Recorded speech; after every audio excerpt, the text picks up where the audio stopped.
नमस्कार दोस्तों, खबर टीवी में मैं मनोज सिन्हा आपका स्वागत करता हूं। आज बात करते हैं चुनाव के 5वें दौर की, जिसकी तैयारी में सारी पार्टियां बहुत ही गंभीरता से जुट गई हैं और इसी को लेकर लखनऊ में मल्लिकार्जुन खड़गे कांग्रेस अध्यक्ष और समाजवादी पार्टी के अध्यक्ष अखिलेश ने एक संयुक्त प्रेस वार्ता की, जिसके तहत मल्लिकार्जुन खड़गे ने कुछ वादे किए और अपनी बात कही। उनका जो मूल तत्व था वो इस प्रकार है कि जिस तरह से भारतीय जनता पार्टी और उनकी जो अलायंस पार्टी है वो अब मटन, मछली और मंगलसूत्र पे कंसंट्रेट कर रही है, उसके बजाय उन्हें काम पे ध्यान देना चाहिए और अपने काम पे वोट मांगना चाहिए, क्योंकि आखिरकार जनता को काम ही चाहिए होता है।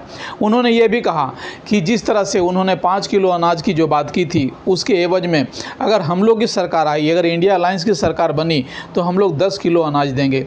और उनकी बात का समर्थन करते हुए समाजवादी पार्टी के अध्यक्ष अखिलेश यादव ने कहा कि जिस तरह से उनका जो परफॉर्मेंस रहा है अब तक 4 चरणों का, वो बिल्कुल ही निराशाजनक रहा है, क्योंकि उन्होंने नकारात्मक बातें की हैं और जाहिर बात है कि उनकी जो सीट है वो बहुत कम आएगी जो उनकी अपेक्षा है। और उन्होंने यहाँ तक कहा कि जो उनका दावा है कि 140 करोड़ की जनता अगर उन्हें 140 सीट भी दे दे तो बहुत बड़ी बात है। लेकिन यह तो बातें हुई, अपनी अपनी जो चुनावी समीकरण है उनके हिसाब से बात है, क्योंकि जनता को इस समय अपने पक्ष में लाने की बात है। जबकि कांग्रेस और भारतीय जनता पार्टी या उसके अलायंस इस दावे कर रहे हैं कि 400 पार जाएगी, और कांग्रेस और उनके साथी ये दावा कर रहे हैं कि हम लोग सत्ता में आएंगे। लेकिन ये दावे कितने सच होंगे, कितने पुख्ता हैं, यह तो मतदान के बाद ही पता चलेगा। और 4 जून को जब रिजल्ट आएगा, तब तक आपसे आग्रह